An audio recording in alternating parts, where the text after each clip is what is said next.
اللهم صل على محمد وآل محمد. اعوذ باللہ من الشیطان الرجیم. بسم اللہ الرحمن الرحیم. الحمد للہ رب العالمین بار الخلائق اجمعین. الصلاة والسلام علی اشرف الانبیاء والمرسلین الرسول المسدد المصطفى الامجد سیدنا و نبینا ابی القاسم محمد.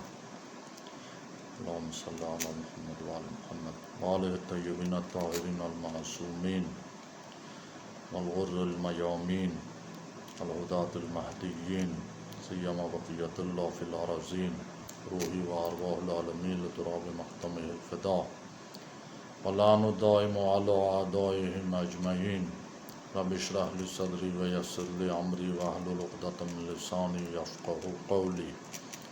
اما بعد فقد قال اللہ سبحانہ وتعالی فی کتابہ المجید و فرقانہ الحمید وهو اصدق الصادقین. اعوذ باللہ من الشیطان الرجیم. بسم اللہ الرحمن الرحیم. وَإِذَا سَأَلَكَ عِبَادِي عَنِّي فَإِنِّي قَرِيبٌ أُجِيبُ دَعْوَةَ الدَّاعِ إِذَا دَعَانِ فَلْيُؤْمِنُوا بِي. ماہ مبارک رمضان کے ایام میں جبکہ تقریباً پوری دنیا میں لاک ڈاؤن ہوا ہے، الحمدللہ علماء کرام نے، فضلاء اعظام نے پوری دنیا میں آن لائن کے طور پر لوگوں کو مستفیض کرنے کے لیے اپنا انتظام کیا ہے اور اپنے علم سے ان کو استفادہ پہنچا رہے ہیں اور منور کر رہے ہیں. اور عوام یہ ماہ مبارک رمضان میں خاص کر اس چیز کی طرف متوجہ ہو جاتی ہیں کہ قرآن سے واقفیت حاصل کرنی ہے، قرآن کے ترجمے کو سمجھنا ہے، تفسیر کو سمجھنا ہے، معارف دینیہ کو سمجھنا ہے. ماہ مبارک میں کم سے کم مساجد میں یہ انتظام ہوتا تھا، درس ہوتے تھے. بہرحال آن لائن درس عمومی حیثیت رکھتا ہے، اس پہ تمام مستفید ہو رہے ہیں. سرلوح کلام دعا کے موضوع پہ خداوند تبارک و تعالیٰ قرآن مجید میں فرماتا ہے وَإِذَا سَأَلَكَ عِبَادِي عَنِّي. اے نبی کہہ دو کہ جب میرا بندہ میرے بارے میں پوچھتا ہے تو کہو فَإِنِّي قریب، میں قریب ہوں، اجیب دعوت الداعی، اجابت کرتا ہوں جو میری طرف آتا ہے. تو دعا ایک وسیع مفہوم ہے، ایک وسیع چیز ہے. خدا تبارک و تعالیٰ نے جس کو دعا کی توفیق دی اس کو اور کیا چاہیے. جب اس نے اس کو دعا کی توفیق دی تو اجابت بھی ضرور کرے گا. کیسے ہو سکتا ہے کہ میزبان بلائے اور پھر اس کو مایوس کر کے خالی ہاتھ واپس بھیج دے. ہمارا مسئلہ جو ہے، جو دعائیں مستجاب نہیں ہوتی، وہ خرابی ہم سب کے اندر ہے، ہمارے ہی اندر ہے.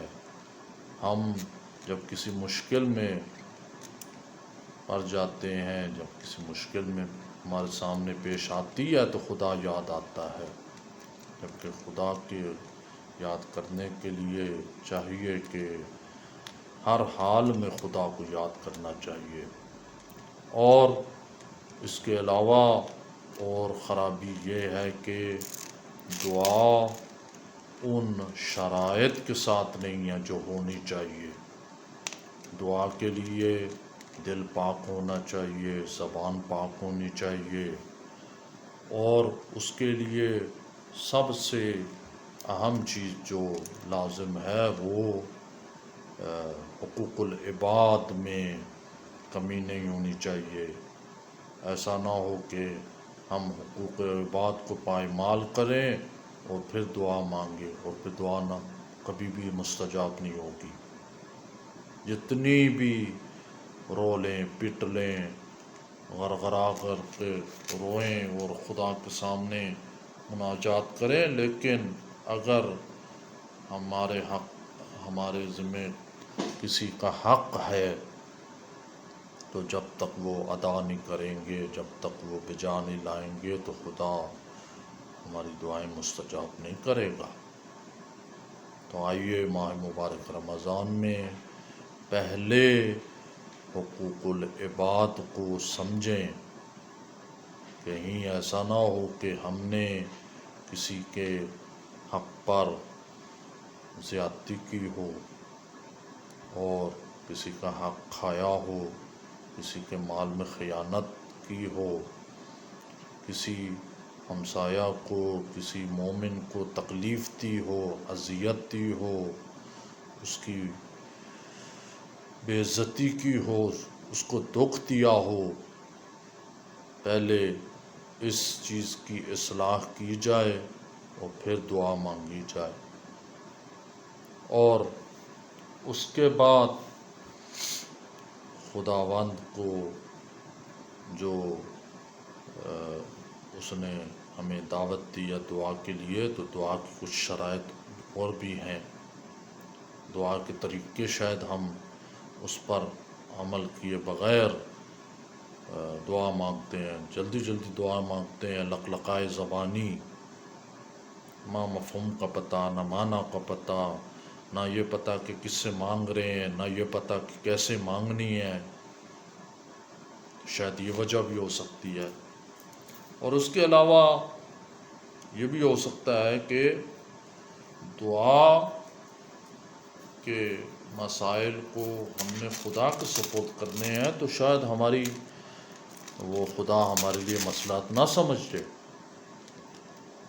ہم شاید سمجھتے ہیں کہ عسیٰ ان تحبوا شیئا وہو کرہ لکم، ہو سکتا ہے کہ بعض اوقات ہم ایسی چیزوں کو خدا سے مانگتے ہیں کہ جبکہ وہ ہمارے لیے ناپسند ہو، خدا اس کی مصلحت کو جانتا ہے۔ اور اہم چیز یہ ہے کہ قرآن میں یہ بھی آیا ہے کونوا دعاة الناس بغیر السنتکم، خدا کو پکارو اپنی زبانوں کے بغیر، یعنی عمل کے ساتھ، کردار کے ساتھ۔ ایسی طریقے سے ہماری دعائیں ہونی چاہیے کہ وہ خدا ہماری زبان پہ لانے کا محتاج نہیں ہے۔ اگر ہم زبان پر لائیں گے تو پھر بھی وہ سن لے گا، اور اگر نہیں لائیں گے تو پھر بھی وہ ہماری رازوں پر اور دل کی نیتوں پر زیادہ واقف ہے۔ تو ہم بعض اوقات دعا مانگتے ہیں لیکن خلوص نیت سے نہیں مانگتے، واقعی دل سے نہیں مانگتے، اور جس طرح مانگنی چاہیے اس کی شرائط پر عمل کر کے نہیں مانگتے۔ اور یہ بھی آیا ہے کہ حدیث میں آتا ہے کہ بعض اوقات دعا انسان جب پڑھتا ہے، دعا مانگتا ہے، تو خدا کو اس کی آواز اتنی پسند آ جاتی ہے کہ اپنے فرشتوں کو حکم دیتا ہے کہ ذرا روک دو، اس کی آواز مجھے پسند ہے، اس کا طریقہ مجھے پسند ہے، اس کا میرے گھر میں آنا مجھے پسند ہے، لہذا روک دو، ابھی اس کے لیے میں یہ دعا کو مستجاب نہیں کرتا۔ تو یہ اس کی آواز، اس کی طریقے مناجات محب اللہ ہے، اللہ کا محبوب ہو جائے گا۔ بعض اوقات کوئی دعا مانگتا ہے تو خدا کو اس کی آواز ناپسند ہوتی ہے، اور فرشتوں کو کہتا ہے جلدی جلدی اس کی دعا جو مانگ رہا ہے دے دو، مجھے اس کی آواز نہیں چاہیے، میں اس کو اپنے گھر آنا پسند نہیں سمجھتا۔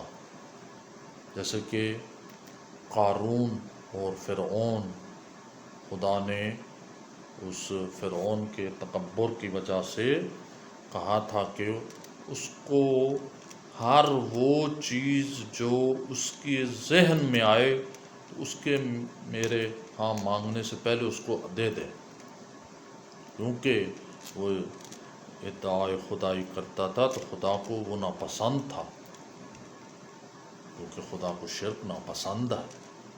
وہ شرک وہ گناہ ہے جو ناقابل بخشش ہے،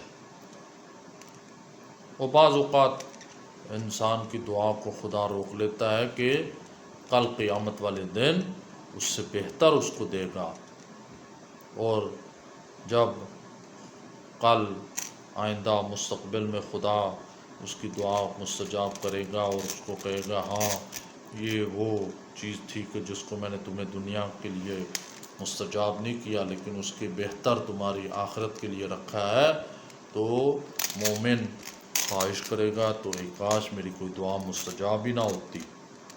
کہ خدا نے بہرحال انسان کو خدا سے معرفت رکھنی چاہیے کہ جب وہ دعا کے لیے بلاتا ہے تو استجابت بھی حتماً کرے گا۔ اب استجابت نہ ہونے کی چند وجوہات ہو سکتی ہیں، جیسے کہ عرض کیا، یا مصلحت نہیں ہوتی، یا خدا نے اس کے لیے اس سے بہتر کا انتظام کیا ہوتا ہے۔ ممکن ہے یہ چھوٹی چیز مانگ رہا ہے، خدا اس کے لیے بڑی چیز کا انتظام کر چکا ہوتا ہے، اور یا خدا کو اس کی آواز پسند ہے۔ انشاءاللہ یہ دعا کے موضوع پر دوبارہ گفتگو ہوگی۔ وآخر دعوانا ان الحمدللہ رب العالمین۔